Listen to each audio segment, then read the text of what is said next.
So guys, for the first method, you're gonna head over to search and type in services. Click on it. And then once you're on this, you're gonna click on any service one time and then click on W on your keyboard. Now you want to find Windows Audio. Here it is. You're gonna double click on Windows Audio. Now you're gonna click on the Log On tab. Now once you're on this, you're gonna select Local System Accounts and then click on OK. And then click on OK again. And now you're gonna click on Restart. You want to restart the Windows Audio service. See if that fixes your problem. If that's still not working, then for the second method, you're gonna head over to search and type in CMD. Now you have to run it as administrator. And then click on yes. And then once you're on this, you're gonna type in sfc /scan now and then click on enter.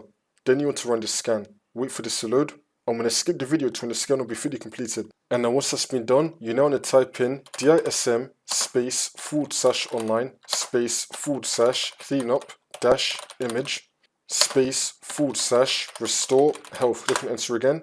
You now want to run this scan as well. Wait for this to load. And now once that's been done, you just want to restart your computer and then the problem should be fixed.